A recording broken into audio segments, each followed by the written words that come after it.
I'm proud to welcome Lori Chavez-DeRemer to the stage, Secretary of Labor. Thank you so much.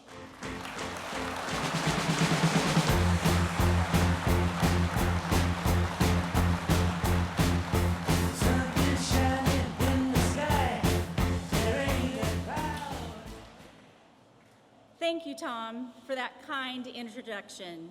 You're doing great at representing your district here in Michigan, and I'm honored to be with you and the Vice President today at Hatch Stamping. That's right, give it a hand.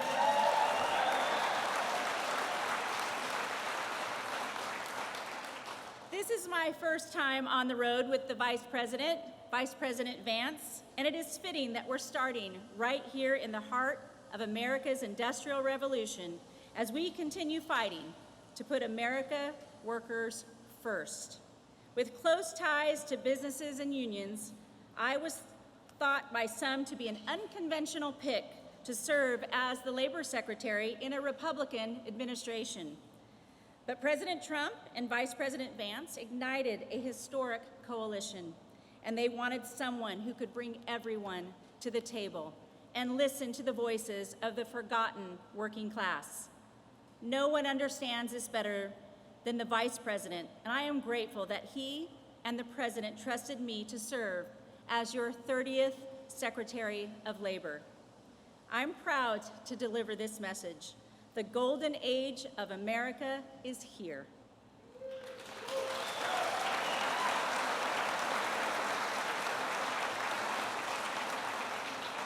Nine months into this administration, America First policies have created hundreds of thousands of private sector jobs, and job growth has been entirely among native-born Americans. Working class wages are up, and GDP growth has smashed expectations. We've also seen nearly $8 trillion in private investment since Inauguration Day, which will bring mortgage-paying jobs back to the United States. Turns out, all we needed to kick off the golden age was a new president.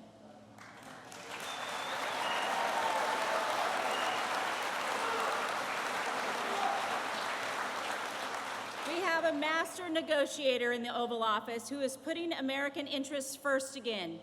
President Trump has been striking new trade deals to restore our nation as the world's manufacturing superpower.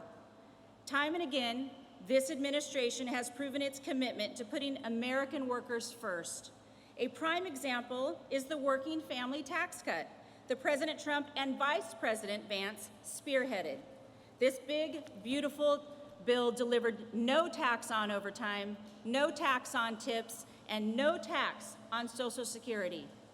Working class families can expect to see an average of $10,000 more in take-home pay. As a mom of twin girls, and now a grandmother, and my one daughter and my grandson, who also live in Michigan, Saginaw, Michigan, are here. I know just how life-changing it can be for a family of four when paychecks go further. I've told my former colleagues in Congress that the working family tax cut was probably the most important piece of legislation that they'll get to vote on, and one of the most pro-worker bills in modern history. At the Labor Department, we're very excited about the provisions to expand Pell Grants for technical education, which will help attract future tradesmen and women to the job market. You all know that America won't be forged in the halls of these woke universities. It will be built by the hands of our skilled workers. This is the belief that Charlie Kirk and I shared. When talking about the next generation of American workers, I think about Charlie, who was always fighting for what he believed in and standing up for future generations.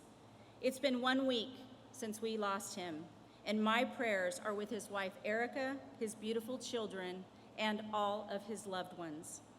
Charlie Kirk was an advocate for alternative pathways to workforce, recently having said, "We need more electricians and less sociology majors." He understood that living a life of meaning and contributing to your community was far more important than a piece of paper. We will honor Charlie's legacy by keeping up the fight for the next generation.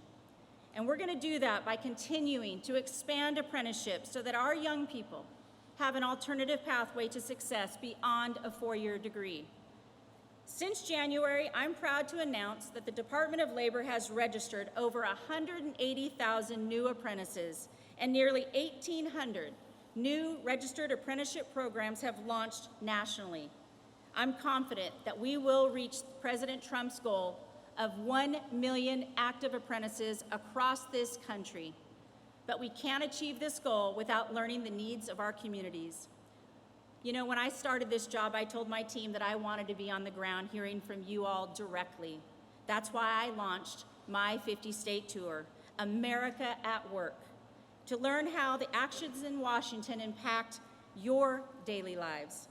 My door is always open, and it's an honor to serve you and defend your shot at the American dream. I'd now like to introduce someone who embodies that dream. Vice President JD Vance has never forgotten his Rust Belt roots and has fought tirelessly to support the heartland. He serves the American people with deep understanding of what hardworking men and women in this country are up against and what they are capable of. Our Vice President knows the true heartbeat of America is not in Washington, D.C. It's right here with you. He's doing an incredible job to help revive our manufacturing sector and ignite our economy. And it's an honor to work with him to put you, the American worker, first. Please join me, ladies and gentlemen, in welcoming the United States Vice President, Mr. JD Vance.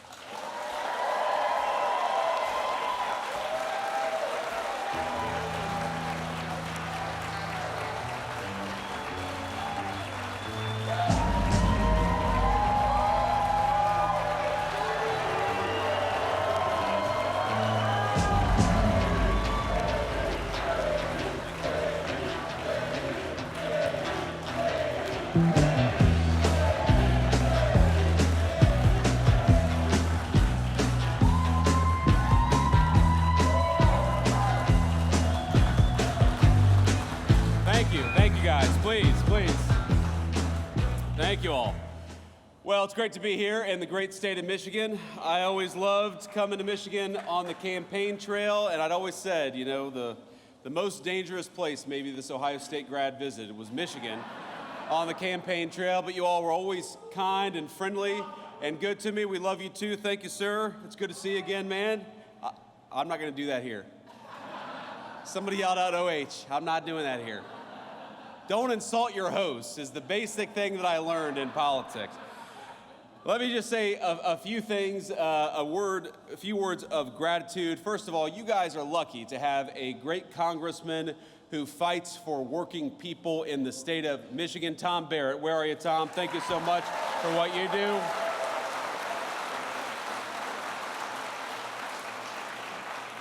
We talk a lot about the working families tax cuts. We talk about no taxes on overtime, which we are proud to deliver. No taxes on tips, which we are proud to deliver. The lowest taxes that we've had in this country in a very long time, because Tom Barrett went to Washington and fought for the people of this district. Thank you so much, Tom, for everything that you do.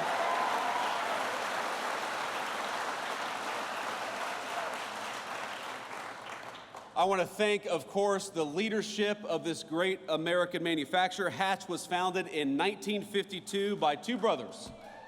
Where are we at here? Where's the leadership of Hatch at? Thank you guys. Stand up. Come on. Let's give them a round of applause.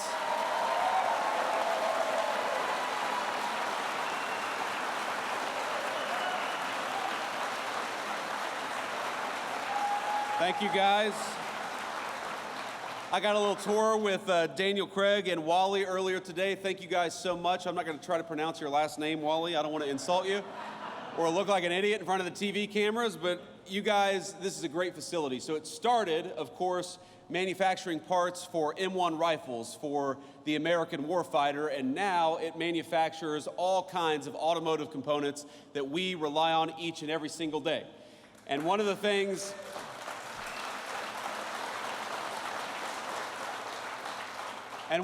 they told me is that business got maybe a little tough, a little uncertain when they had a president of the United States who was obsessed with telling everybody to drive an electric vehicle because too many of those electric vehicle components were not made in America. But now that we are leaning in to great American-made automobiles, Hatch is doing better, the American auto worker is doing better, and President Trump and I are proud to fight for you each and every single day.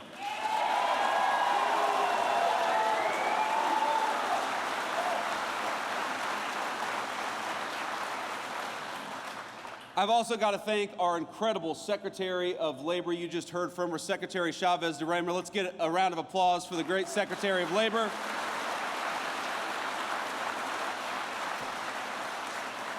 Now, she is a very, very interesting person. She has got a great career. She had a great career in Congress, but I have never met anybody on either the Republican Party or the Democrat Party who is more obsessed with fighting for American workers every single day. She wants our workers to have the best training. She wants our workers to have the best benefits. She wants our workers to have the highest wages. And thanks to her work, we're getting closer every single day to being the most pro-worker administration in the history of the United States of America. So thank you, Madam Secretary.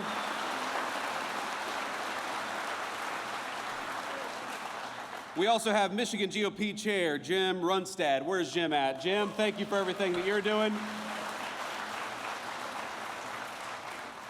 Now, Jim did such a good job during the last election in 2024 that the previous GOP chair, Pete Heckstra, is now our ambassador to Canada. So if you do a really good job, man, you might just get a promotion. Who knows? But he's doing a great job here in Michigan, and we're going to fight with him for the next couple of years to make sure that we're electing candidates who actually serve the interests of Michiganders and serve the interests of the American worker, and that's what we're here for, and we'll never forget it. So I want to say just one thing about my friend Charlie Kirk. I want to talk about Charlie Kirk for a little bit. And the last group I want to have be recognized here is we have got a lot of kids, and I hate to call you kids, but when you're 41 years old, you guys are kids. TPUSA is a great organization founded by my friend Charlie Kirk that takes the message of free speech and conservative values all over our college campuses here in the state of Michigan and elsewhere. And we've got some proud TPUSA folks here. Would you guys stand up and be recognized by the crowd? We love you.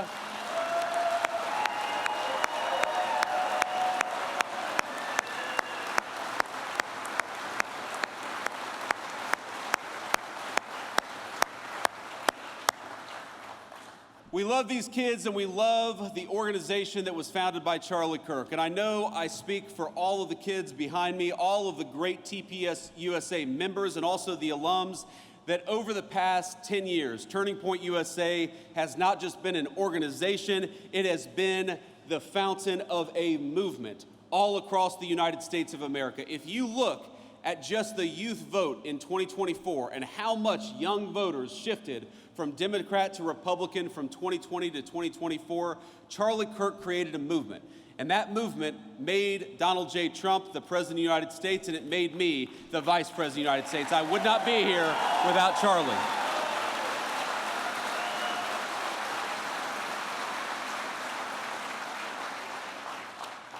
But Charlie was an exceptionally talented individual. People don't realize how integral he was, how important Charlie Kirk was. He helped us staff the administration with solid people like Secretary Chavez DeRemer.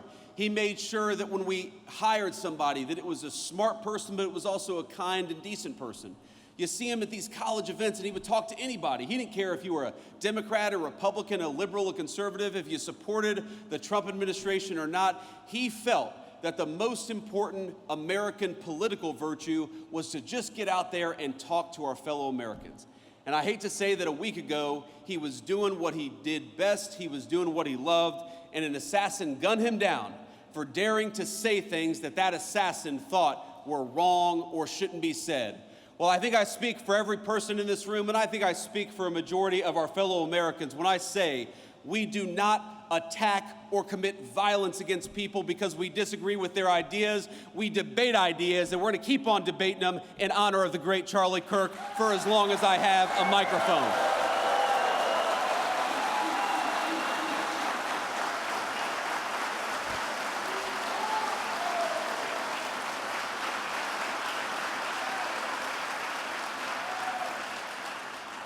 But the last thing I want to say about Charlie, my friends, is he was more than a political organizer, more than a person who literally helped make me the Vice President of the United States. And I'll never forget it, Charlie, that I would not be here were it not for you. He was a good guy. He was a good friend. I mean, all of these people who have been involved in TPUSA, you know, Turning Point USA, it wasn't just a debate society. It wasn't just a political organization. It gave these kids a sense of home and a sense of purpose in often very hostile places. If you were a young conservative or you were a young Christian and you were worried that a professor might give you a bad grade for being who you were, Charlie's Turning Point USA gave you a home. If you were worried that you had an idea that was maybe disfavored by your social group, if you were worried that you believed something that was just a little too controversial for a college campus, Turning Point USA gave you a home, it gave you friends, it gave you moral support, and that is what I think must live on in the wake of Charlie Kirk's death. I have friends who met a husband, a wife, a boyfriend, a girlfriend, who met the best man at their wedding at Turning Points USA because it was an organization of patriots dedicated to making this country the very best country that it could be. And I would like to think that whether you're a Democrat or a Republican, this basic idea of young people gathering to discuss and debate, that is the thing that we cannot let pass away just because the leader of Turning Points USA was gunned down by an assassin. And I want to let you know that whether you're a Democrat or a Republican, whatever your belief is, I will fight for your right to speak your mind. We reject political violence and we reject the crazy left-wing radicals that gunned down our friend Charlie Kirk. Let's talk to one another and not try to shoot each other down for disagreeing.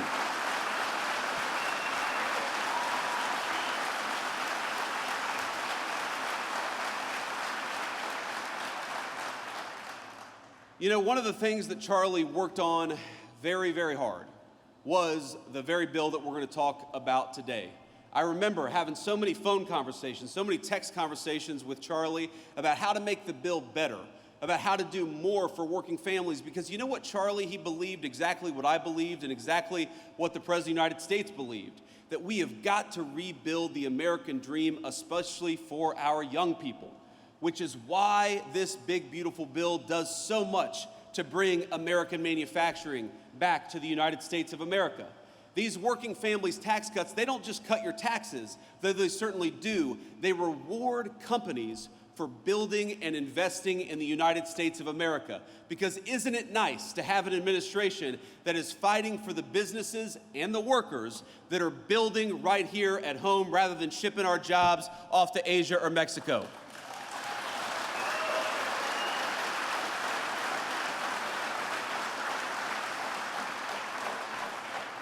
We fought for no taxes on overtime and no taxes on tips because we want you to keep more of your hard-earned money. We fought for an increase to the child tax credit because we want to make it easier for young families to bring new life into this world and to raise that new life in security and prosperity and comfort. The working families tax cut is not just a big 1,000-page bill, it is an important part, maybe the most important part, to restarting the American dream in this country. Wouldn't it be nice to have a president, and now we do, who builds in America rather than rewards companies for shipping jobs overseas? Wouldn't it be nice to have an administration that actually gives you more of your hard-earned money rather than taking more of it for hard-earned or for government bureaucrats? Wouldn't it be nice to have an administration that fights for your ability to keep more money in your pocket? Wouldn't it be nice to have an administration that punishes corporations that ship our jobs overseas, but rewards businesses for building right here in the great state of Michigan? That is what we promised to do, and that is what we're doing every single day.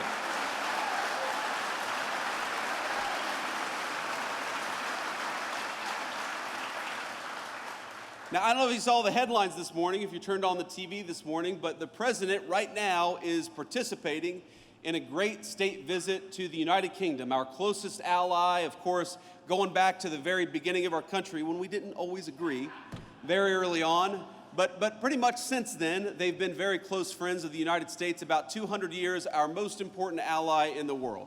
And the president is over there, and somebody asked me, would you rather be in England celebrating the state visit, I said, no, I'd rather be right here in the great state of Michigan where people are grilled and great products for the American people.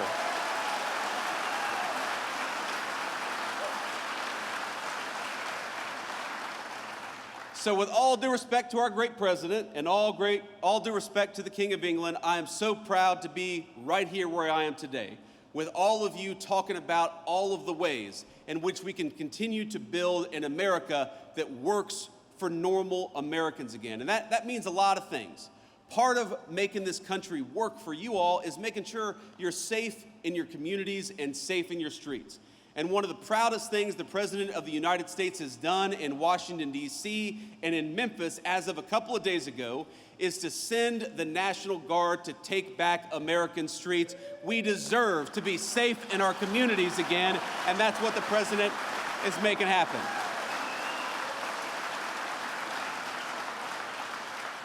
And it's so funny, you go to these places and, you know, the TV cameras, very often the fake news media, all due respect to the fake news, we love them, even when we don't.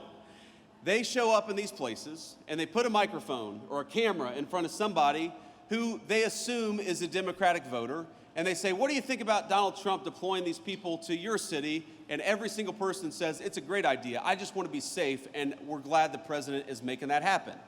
So my one message to Governor Gretchen Whitmer here in the state of Michigan is, oh, come on. My one message to Gretchen Whitmer is, look, the city of Detroit we know has got some serious crime problems, and we know that it's the people in Detroit who suffer the most when crime is allowed to run rampant all over city streets. Gretchen, we are happy to send the National Guard to Detroit, Michigan. All you got to do is ask.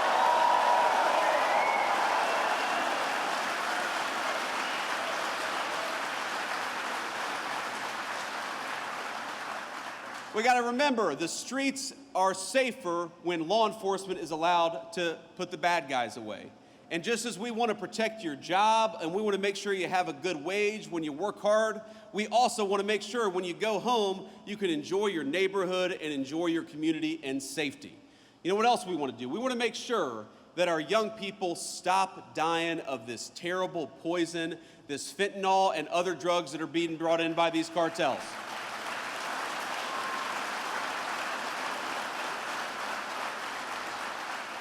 And I'll tell you a little story. I was talking to our great Secretary of Defense probably about a week and a half ago. And this was right after we lit up a narco-terrorist boat that was trying to bring drugs into the United States of America. And I got to tell you,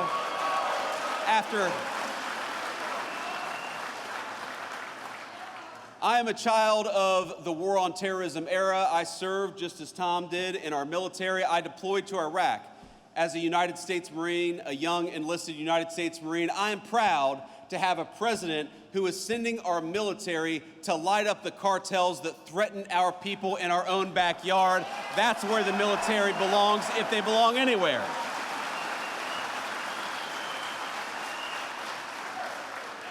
So I was talking to I said Secretary of Defense, but our new Secretary of War, Pete Hegseth. And I was talking to Secretary Hegseth, and you know what he said? He said, you know what, Mr. Vice President, we don't see any of these drug boats coming into our country. They've completely stopped. And I said, I know why. I would stop too. Hell, I wouldn't go fishing right now in that area of the world. But that is what a military that is dedicated to its purpose and a commander-in-chief that is dedicated to the national good can do. If we just have our actual government fighting for the interests of Americans and nobody else, we can make this country safer, we can protect your jobs, we can make sure you've got the best wages anywhere in the world, and we can stop this terrible poison from coming into our country. We just needed a president who was willing to fight for you, and now we've got one.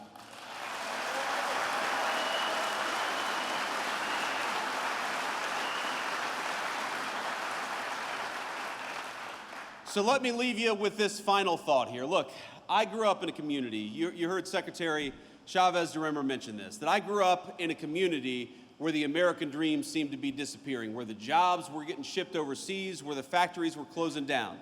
I remember driving around my hometown of Middletown, Ohio, and we'd see some abandoned factory, and my grandfather would tell me what used to happen there, what good jobs used to happen there, what good wages used to provide for families there. And I remember thinking, why is it like this? Why have our leaders ignored us for so long? Why are factories closing instead of opening up? Why are good jobs going to China when American workers deserve good jobs right here at home? And the answer was bad leadership. Just as our leadership chose crime, they also chose to ship your jobs overseas. Just as they chose to send our young men and women to foreign wars all over the world, they refused to stop the cartels that were operating right here in our backyard. And I believe our sacred promise and our sacred duty is to make this country even better for the next generation than it was for the generation that came before. That is why we're doing the things that we're doing. But I want to tell you, I'm never going to forget where I came from. I am never going to forget that I was a little boy who was worried about why the jobs were disappearing. I'm never going to stop fighting for the auto workers to have good jobs right here at home. I'm never going to stop.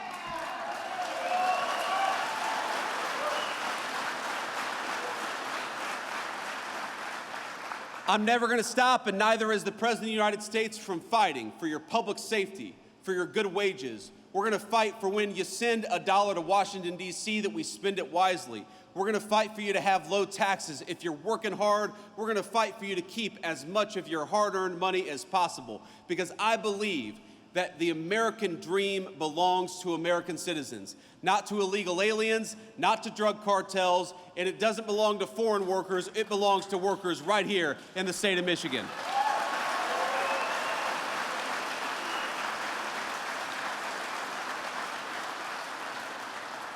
So I hope you remember, when you're voting in 2026, you have a choice between somebody who tried to fight for the illegal aliens and somebody who tried to fight against the drug cartels. You've got a choice between somebody who is trying to get good law enforcement officers to be able to do their job and those who demonized our cops and demonized our National Guardsmen.